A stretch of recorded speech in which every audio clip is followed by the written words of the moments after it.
I love the look of Pottery Barn, but not the Pottery Barn prices. Today, I'm giving myself the ultimate test of recreating Pottery Barn home decor with thrifted items. First up, I'm gonna go to Pottery Barn to see what new items they have out for fall.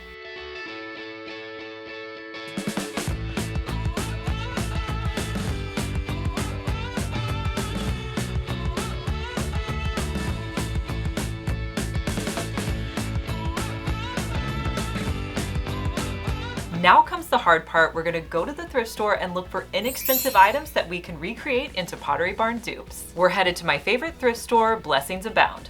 At the front of my thrift store, they have several new fall items. I love these leaves. I know I've seen similar ones at Pottery Barn.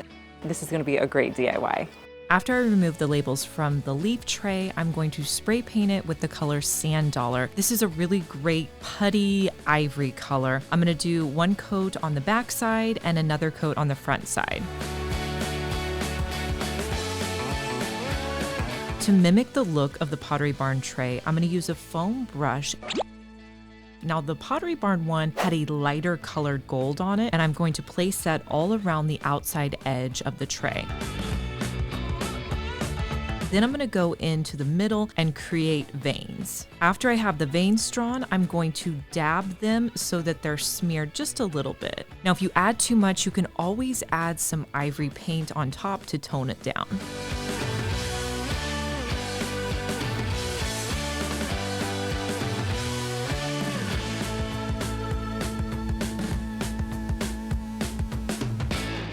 Lamps can be really pricey and they're a great thing to dupe at the thrift store. I spotted this one. Now it's a smaller lamp, but this style with the round base is really in. It's only $4. Let's DIY. I have to say this DIY probably turned out as one of my favorites. So I started by just kind of taking everything apart. Then I taped up the cord. I also taped up the top portion because I was going to start by spray painting it to get it all one color. I'm gonna be using a light cream spray paint color on the entire piece, and I only did one coat. If you look at the Pottery Barn lamp, it has a marble texture to it. So to achieve that, you need a container filled with water, and then I'm gonna use white spray paint, and I'll just spray it on top of the water. Then you're going to take your lamp and dip it down into the water. Pull it straight up, and then you'll continue to rotate your lamp and dip it down.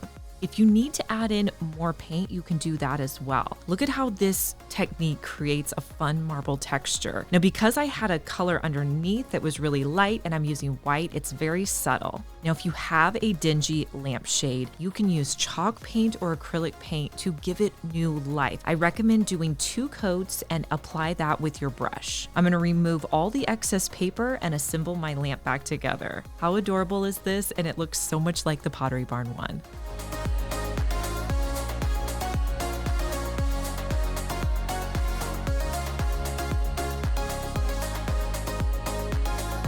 Okay, Liz, what are you thinking with this tree? So I remember seeing a black tree on Pottery Barn's website and it had some bats on it. I think this could work. It's only $6. Let's try it.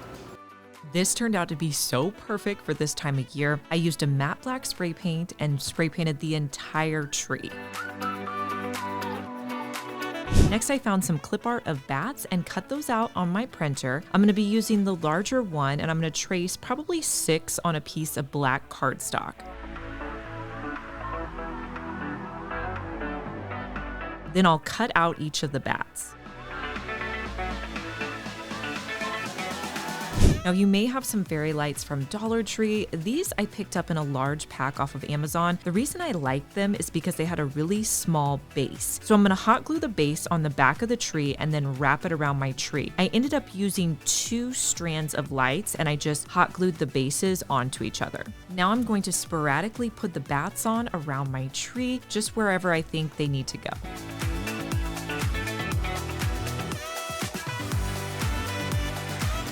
This tree is not an exact dupe, but I think it looks great for the month of October.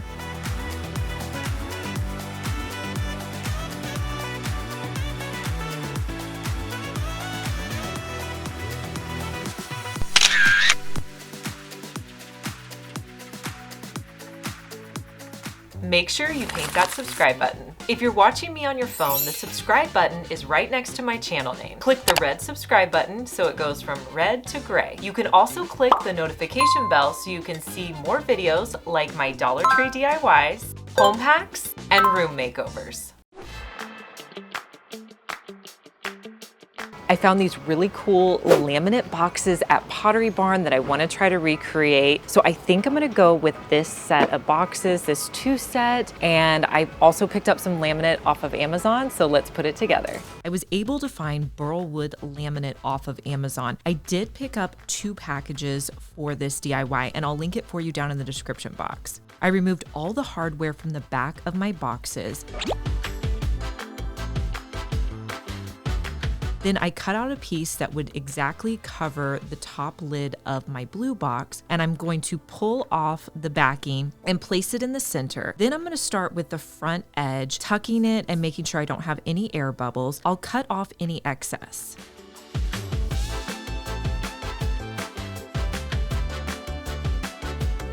Now to do the edges, I'm going to tuck them into the side and pull them up. So you're going to tuck in the corners and pull it up so that it makes a nice clean edge. You want to make sure you do both sides before you completely pull it in place. Then you're going to lay it as flat as possible. If you need to add hot glue, that helps as well to hold everything in place.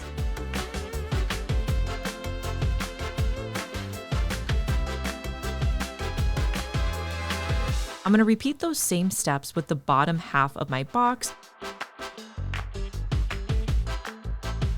Starting on the bottom, and then I'll pull it up on the front and the back and then tuck it in to do the sides.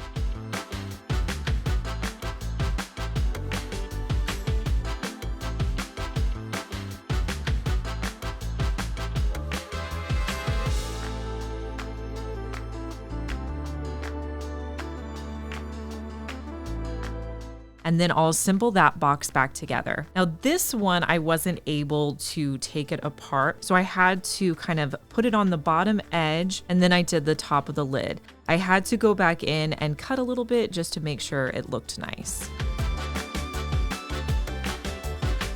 And here's a side-by-side look at both of these boxes.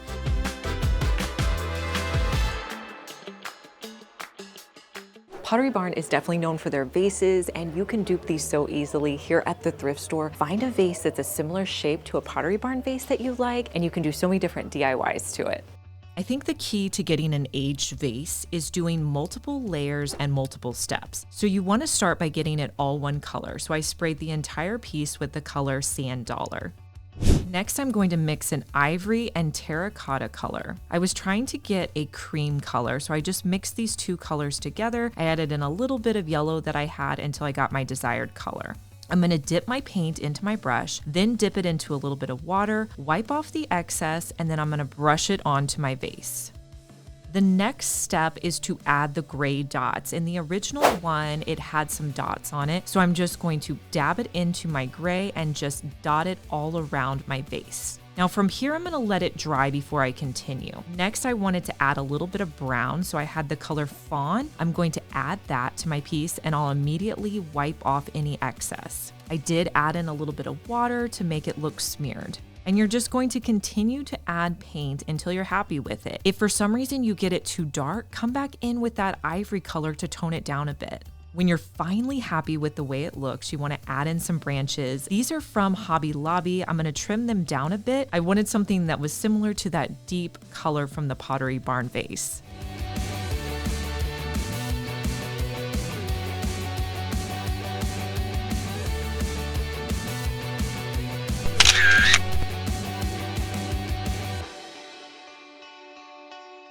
If you've made it this far in the video, thank you so much for watching. Comment the word of the day, which is Pottery Barn.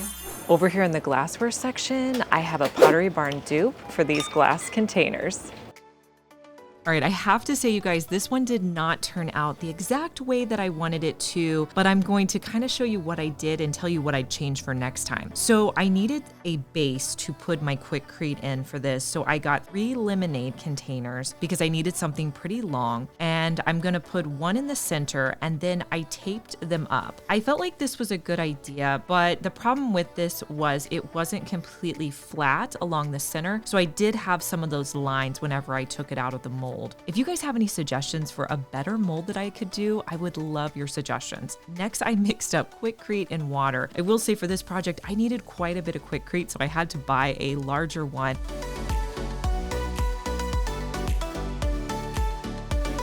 I wasn't able to mix it all up at once. I continued to add and mix, and then I tried to move it around so it was nice and flat.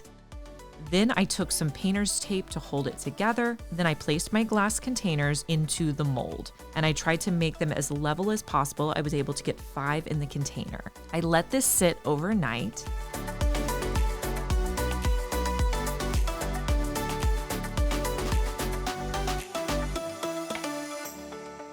The next day, I removed the outside container. Now you could see that you're able to see those lines. I also felt like on the edges, it kind of went down and it didn't stay as level as I wanted it to. So I came in and tried to sand it down to get it as nice and even as possible.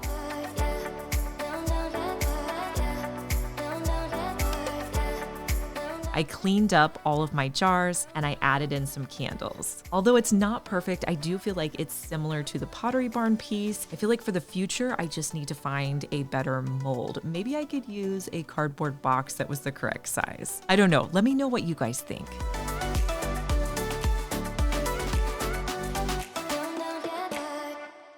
Looking through the frames, there's a tortoiseshell frame on Pottery Barn. I'm wondering if I can paint it to look like that. We'll try it out. So when starting this frame, I looked online for different tortoiseshell inspiration. I didn't think I was going to be able to do the exact Pottery Barn one, but I was going to try to make it look like a tortoiseshell. So to do that, I needed to paint it all one color. So I went in with this cream ivory sample paint. You guys, I buy sample paints in all different colors and they're really inexpensive. I find that's just the easiest way to get paint. When you're doing tortoiseshell, you want to start with kind of a coppery color. I started by dabbing it on with my paintbrush, and then I came in with the sponge.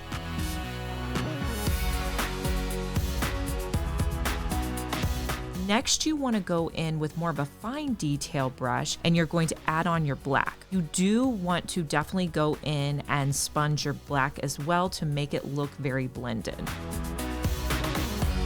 I have to say, when I was doing this, I'm like, I don't know if this looks tortoiseshell or tiger striped, but I was kind of liking it. I felt like I needed to mute it down a bit. So I came back in with that cream color. I'm going to go back and forth between my sponge and my paintbrush, adding additional color. Until I was happy with the look of it, I put in a picture of my family, and here's how the frame turned out. Not the exact same, but I really like it and think it's a fun paint technique.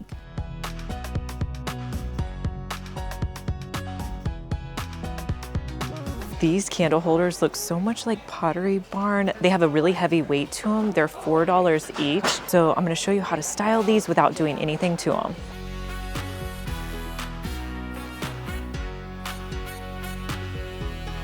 This hanging lantern is very Pottery Barn-esque. It's $10, ready to go.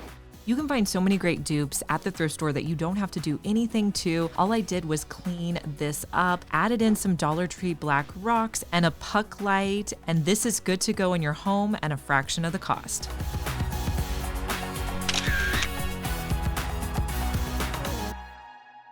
All right, it's your turn to vote. Let me know down in the comments which of these DIYs was your favorite. And don't be afraid to try that project you've always wanted to try. And remember, it doesn't have to be perfect. I hope you subscribe because I want to see you back here.